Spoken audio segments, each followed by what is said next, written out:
G'day, sports fans. Thank you for tuning in to another episode of the Sports by Fry podcast. Coming at you on Monday morning.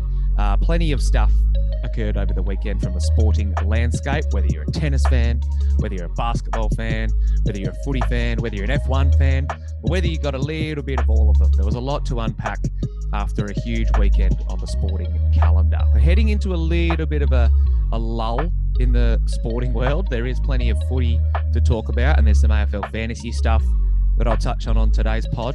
And obviously the basketball, there's some summer league stuff going around and a couple of trade rumours, but not a lot on the agenda. And of course, there was a hot-headed Australian in action over at the All England Club that I want to touch on as well. So like I've alluded to, a lot of sports stuff going on, big episode in store. Let's get amongst it.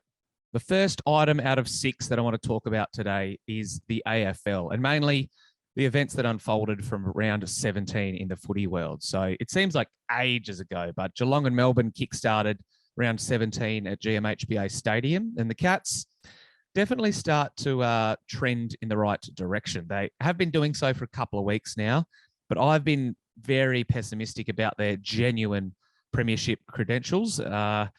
I might have to eat my own words because they took care of business and they look like the team to beat. At the moment, no one seems like they're going to be able to travel down to Geelong and take care of the Cats, but beat the D's by about 5 goals. As a result, leapfrogged them on the ladder. So they're sitting in a pretty good position. And like I said, there's not too many weeks left and you want to be really peaking at this point in the season. It's good to see that the Dockers got a win on the weekend. I was a little bit nervous as a Freo fan, but again, a third quarter blitz helped kind of open up a little bit of a margin between them and St Kilda, and they got the job done. Fifey was looking pretty impressive in that game as well, for what it's worth. But prior to that game starting on Saturday Arvo, late Saturday Arvo, was probably the match of the round. Gold Coast producing a pretty epic comeback against the Tigers. Don't think it's going to have too many ripple effects on the rest of the season. We got 6 weeks left before the finals do start, and why I think every sports fan who follows footy would love to see Gold Coast crack the top 8. I think they might have left their run a bit late, but shout out to Nozzle Anderson for his snag after the siren, giving them a pretty epic win. We nearly saw North claim a much-needed victory as well, but they showed a bit of fight against Collingwood, which was promising. The Dogs did not show as much fight in round 17, and as a result, their 50-ish point loss to Sydney may have dramatic effects on the rest of their season. They've got a virtual elimination final this weekend when they take on St Kilda, and there's 9th versus 10th on the ladder. I don't think either of them can push up into the top 8, but if the Dogs lose, they're 4 points further behind the Saints. It'll pretty much be them done and dusted, which is a shame. I had money on the Dogs to win the flag at the start of this year. I thought they were going to go one better than last year. And Brisbane was another team who I was very bullish on. I put money on them to make the grand final, and they let another opportunity slip when they lost to Essendon at the Gabba, mind you, last week. So the Dons are also showing a bit of ticker. West Coast had some ticker and patches of their round 17 matchup, but that's a little bit of a lap around the association. And I think with 6 weeks to go, like I said on Wednesday's pod with JLo, I think the top 8 is virtually set. St Kilda may ruffle some feathers if they can beat the Dogs and then upset the likes of Sydney or Richmond or other teams at the bottom of the 8. But I think the top 8 as it stands right now will probably hold solid for the rest of the year. Second item is business. I want to talk about the Summer League. Now, on Wednesday, I just watched Chet Holmgren's first NBA Summer League game, and I think it's wise to remember we need to temper expectations in the Summer League. I was very quick to crown him as the next Dirk and was talking him up to JLo, and his response was purely, don't forget that it is Summer League. So some of the things I am going to say, take with a grain of salt, but I'm just glad that there's still basketball to watch, to be honest. I watched the Cavs and Nuggets this morning, and there were some very promising signs from Luke Travers. I thought that he drafted in the late 50s, one of the last 5 or 6 picks of the NBA draft. I thought that he may have a cup of coffee over in America and that'll be it. And he still might, but he's showing that he's kind of catching a lot of the Summer League players off guard with his sneaky athleticism. Hasn't really been attacking the paint or looking to score a shitload, but he's making some pretty solid plays on defense. He had 5 blocks and 3 steals in his first game. He's been setting the table all right with a couple of assists as well. So he may have a future in the league and play his way into being kind of like the quintessential Australian has, like Matty Dellavedova in years past. Just a high energy guy who makes smart decisions, plays really good fundamental defense. So keep an eye on Travers. I'll be interested to watch him over the next couple of years. I think Jaden Hardy out of Dallas. He's another bloke that I want to watch for the next couple of years as well. Slipped in the draft. A lot of people had him mocked in the first round, but Dallas might have got a serious steal here. Again, it is the Summer League, but the bloke looked really good in his first outing, scored 28 points from memory and did it in a variety of ways. Was catch and shoot threes, was attacking the rim, showed that he was able to create for others at times as well. But he could emerge now that they've lost Jalen Brunson as not necessarily a difference maker, but a bloke that plays a couple of games for Dallas. And in a few years, if he's still on his rookie contract, when Luka is prime in that MVP range, in that 26 to 30-year-old stratosphere, we might see that Jaden Hardy emerges as his running mate. Another running mate, speaking of Chet Holmgren, is Josh Giddey. He's put some pretty solid numbers up, had a triple-double in the Summer League earlier. So again, another Aussie doing the brand proud, but I think he still looks very raw as a playmaker. He showed some brilliant flashes and some high IQ plays in his rookie year with the Thunder.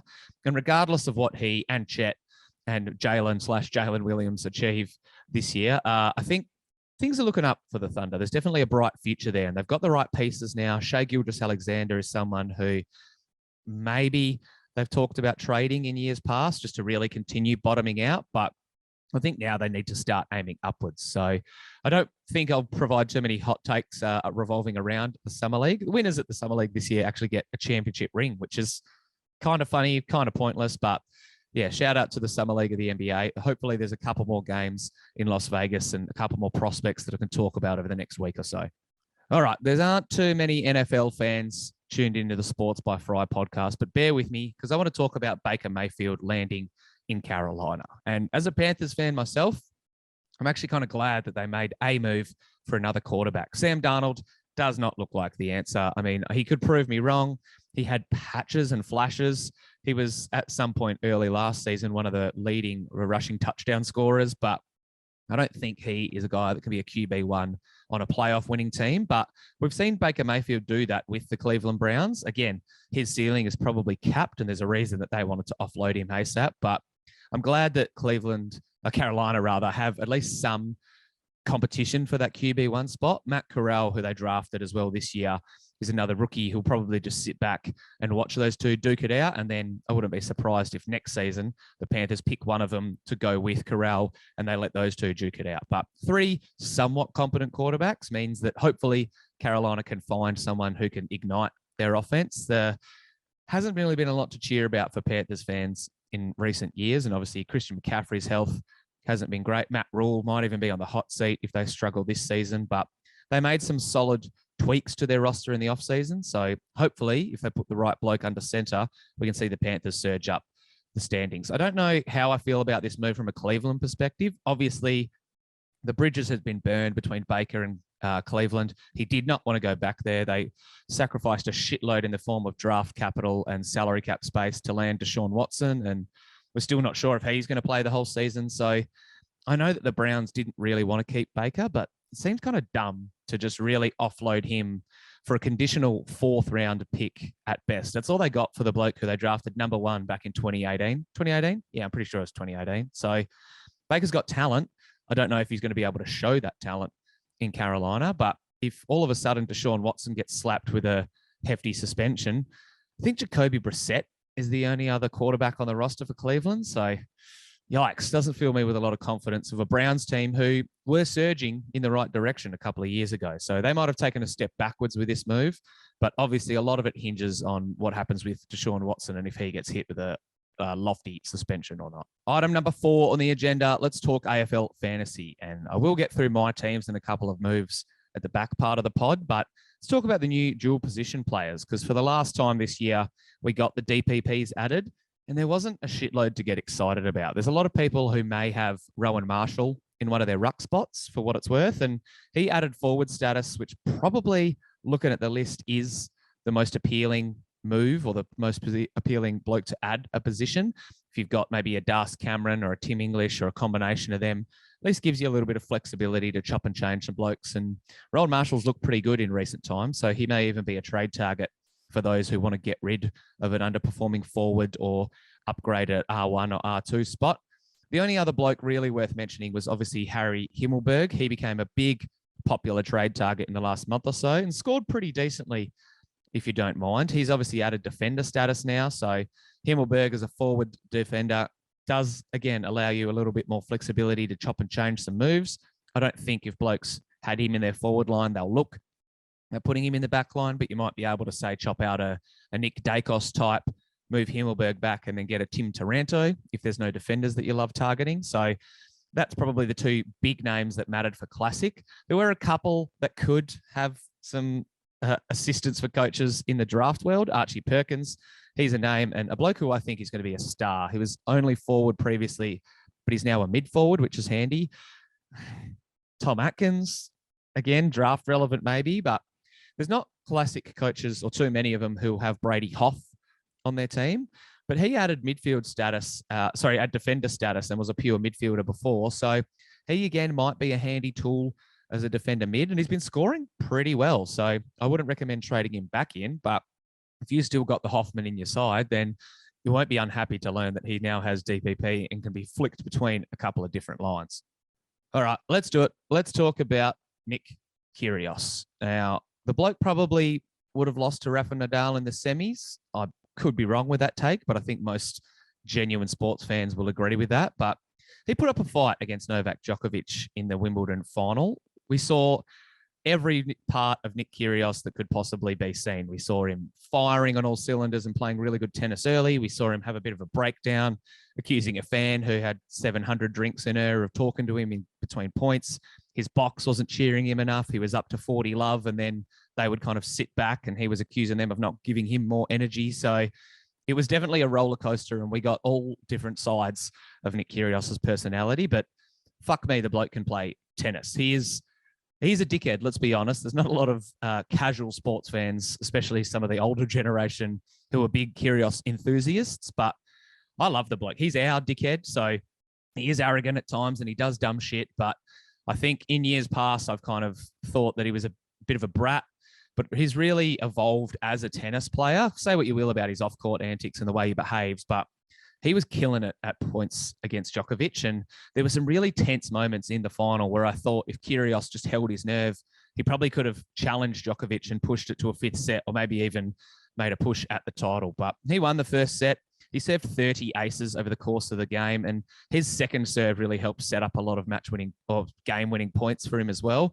There were times, though, that I particularly remember in the third set where it was like 4 games all or 3 games all, and he just kind of broke down a bit, conceded a game to love, and then Djokovic, who is now a 7-time Wimbledon champion and might be the GOAT. I know a couple of weeks ago I asked if Rafa's the GOAT, but fuck, I can't wait for Djokovic, Nadal, and Federer to retire and me to really get into the nuts and bolts of their careers and choose who is the best tennis player of all time from the male field. But Kyrgios has shown, regardless of what Djokovic achieves, that he is a challenger for future Grand Slams. It just really depends on if he can get his emotions in check and he can start to fire at the right times. Obviously, like I said, he doesn't lack talent, that's for sure. But if he can try and find a little bit of a safe place and really excel for longer periods of time, I think for the first set and a half, he barely said boo. And it showed. He looked like he had a steely resolve and he was pushing Djokovic. So he did us proud as Aussies. I'm not too disappointed that he did lose, because he was going up against, one of the best tennis players of all time. Just on Djokovic very quickly, he obviously is still unvaccinated, and the US Open mandate states that he has to be vaccinated if he wants to compete. So I don't think he's going to be coming back for the US Open, which opens the door for Rafa or Kyrgios or someone else to potentially snag a Grand Slam to end the year. And those guys, Nadal, Federer, Djokovic, they don't have too long left in their tennis careers. So a Grand Slam win here or there is going to be very interesting when they're all said and done and you stack their resumes to get up against each other, just to see how many total Grand Slams they do have to their name. Rightio, sixth and final item. Let's end with some AFL fantasy talk. So the large fries and Coke continue to be about 100 points off where I would like them to be. But you know what? I've got some blokes into my team the last few weeks that I'm actually really chuffed and stoked with. I try to say choked, but that is not a word. The 2 trades that I brought in this week, I was able to do a little bit of one rookie down and one rookie up. So I got my hands on Tim English, who I've wanted to have in my side for yonks. I brought Jace Burgoyne in as my other defensive cover, and I wasn't too disappointed with Timmy English. He just fell short of 100. Tim Taranto was the other player who I was looking at, and I could have maybe saved myself $100,000 if I went down the Taranto route, but I'm glad I got Timmy English. He's now going to sit at R1, maybe R2 if I decide to make a move for Max Gawn or someone else, but I'm now eyeballing a potential final midfield upgrade, which is nice. I scored 21.77, which isn't too bad from a fantasy perspective, but that was really weighed down by the two rookies that I had on field. Jacob Ware, he only dropped 34 points, and I did contemplate playing Massimo D'Ambrosio instead. He only had a 50 odd, so that wouldn't have changed a shitload. And I don't know if D'Ambrosio is going to get up for this week. He's obviously got a pretty bad corky, so I think Ware I'll give one more chance, and I might be able to loophole his score, or at least try to. And if he sucks, I could try and field a Jace Burgoyne or D'Ambrosio if he plays as well. And that allows me, if I do a move, let's say, I don't know, can downgrade Saligo, pull quite a bit of cash. I can get my other rookie off the field in the form of Nick Martin. So he only had 48. His break even is now in triple figures. Didn't lose a ton of money over the weekend, but his time has come, and I can pretty much get any midfielder I want. So whether I go down the route of Callum Mills, Jack Steele, I think from memory, they're almost exactly the same price. About 30 or 40 grand cheaper, I may even look at getting Zach Merritt, who's one of the form players at the comp at the moment. The other form players, you're looking at the likes of Clayton Oliver. He's got a busted thumb, so there's no guarantee he's going to play this week. So I'll probably avoid going down that route. And I do luckily have my hands already on Rory Laird, who's been my skipper for the last few weeks and is genuinely trying to single-handedly save my season. Andy Brayshaw deserves a mention as well for his 141? I think it was 144 from memory. But yeah, a couple of rookies, pesky rookies still sitting on my field. Outside of that, I actually really like the rest of my team makeup. There's no underperforming mids. I know that McRae and Sam Walsh haven't really been lighting the world on fire, but I'm probably not going to flick any of them out unless they get hurt. And in the forward line, you could say a similar thing about Josh Dunkley, but he's not going anywhere. And in the back line, I've got your usual suspects like Dawson, Doherty, Crisp, Hewitt, and Sicily. So again, those five aren't probably going to be traded out. So it might be a couple of rookie shuffles in the next few weeks to pull some cash together, and then maybe addressing the ruck situation, because I've still got Sean Darcy sitting there, who is destined to score high 80s to 90s. But like I said, Rowan Marshall's been in good form. Max Gawn didn't have a great one against Geelong, but I won't be shocked if he refines his mojo. So there's only 6 weeks left, so 12 total trades heading in to the end of the AFL fantasy season. Finals are only a couple of weeks away as well. I don't think I'm really in the running to compete for too much finals-wise, but I am still alive in the top 4 of 2 of my money leagues. So I'm not going to hold my breath and dream of a miracle, but stranger things have happened. Another quick fire Sportsby pod for your Monday. I will be back on Wednesday, like I said previously, to address plenty of sports stuff with JLo. Maybe able to queue up an in-person podcast together, which has been a rare commodity in recent times. So make sure you tune into the Wednesday episode. A couple of other articles I got in the works as well. I'll obviously do my rookie guide heading into round 18. And then I'm going to try and put something together about how we can save North Melbourne. And spoiler alert, I don't think it's moving the Roos to Tasmania. So like I said, stay tuned to the Sports by Fry channels for more articles, podcasts, YouTube videos, etc. But thanks for tuning into this episode. Catch you next time.